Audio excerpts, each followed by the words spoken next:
Então aqui é o professor Rodolfo e com esse vídeo eu encerro os vídeos da disciplina hiperestática. Talvez venham alguns depois, mas em todo caso serão ordenados antes desse na playlist da disciplina. Então o vídeo aqui é uma introdução à análise matricial. Daí eu convido vocês a entrar na Matrix ou, dependendo da perspectiva, né, sair da Matrix. Então decidam aí se vocês querem a pílula azul ou a pílula vermelha. Então vamos relembrar aqui algumas coisas, né, que a gente já passou ao longo aqui dos vídeos, ao longo do curso. Então vamos começar relembrando algumas coisas que a gente já viu aqui ao longo do curso. Uma das primeiras que a gente viu, né, o método das forças para a solução de estruturas hiperestáticas. Nesse método a gente modifica a estrutura por meio de liberações de deslocamentos, tornando-a isostática. As incógnitas são os esforços redundantes liberados, isto é, né, os esforços nas liberações, e o número de equações a ser resolvida é igual ao grau de hiperelasticidade. Para analisar uma estrutura através desse método, pode utilizar uma infinidade de sistemas principais. Então eu tenho aqui como exemplo esse pórtico, onde tem aqui carregamento e temperatura, carga distribuída, mas os carregamentos são irrelevantes, né? Fato é que eu tenho aqui, vamos dar nome aqui aos pontos. Aqui eu tenho ponto A, ponto B e ponto C. No ponto A eu tenho um apoio de segundo gênero, então daí eu tenho duas reações aqui, né? Uma reação vertical e uma reação horizontal, vamos chamar de VA e H por conveniência. E lá no ponto C eu tenho um apoio de segundo gênero e tenho mais um engaste elástico ali, de modo que eu teria três reações a mais aqui.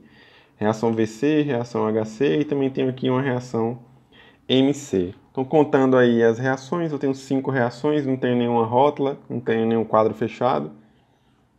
Então eu diria que esse pórtico aí é 2 vezes hiperestático, né? 5 reações menos as 3 equações de equilíbrio.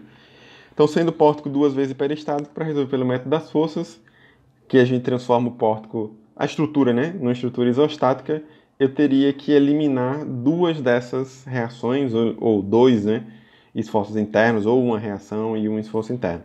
De modo que eu teria como um sistema possível aqui, por exemplo, escolher eliminar o HA e o VA, e eu teria isso daqui, por exemplo, né?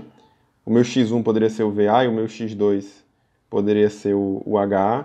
Eu poderia, ao invés de eliminar essas duas verticais, eu poderia eliminar as duas verticais lá de cima. Então permaneceria aqui o apoio de segundo gênero e aqui permaneceria só a reação de momento. Então eu teria aqui o meu x1, por exemplo, vertical e o x2 o horizontal.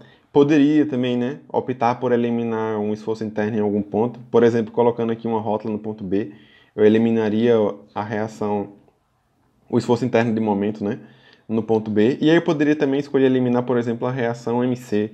Sobrar aqui um apoio de segundo e sobrar aqui também um apoio de segundo.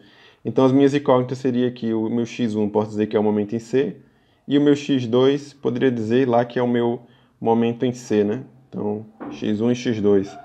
Então eu não vou me alongar muito aqui, porque como está escrito aqui, né, eu tenho uma infinidade de sistemas. Então eu posso ficar aqui até amanhã escrevendo os sistemas possíveis para resolver esse pórtico aqui pelo método das forças.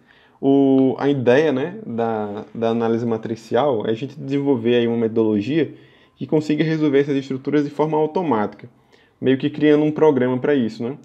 Só que daí, pensando no método das forças, como eu tenho a maneira, né, que eu tenho para começar, são várias, talvez até infinitas, né?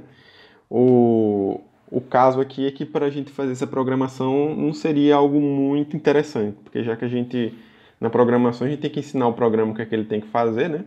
Mediante determinadas situações. Então aqui, imagine aí no nosso programa quantos Cs, né, que a gente teria que colocar, né? Tipo, se for um pórtico, faça isso. Se for uma viga, faça isso. Se tiver um apoio de segundo gênero, se tiver um apoio de terceiro, se tiver um mancal, se tiver um apoio elástico, se, então as possibilidades aqui seriam muitas e para programação isso não seria muito interessante para a gente, né?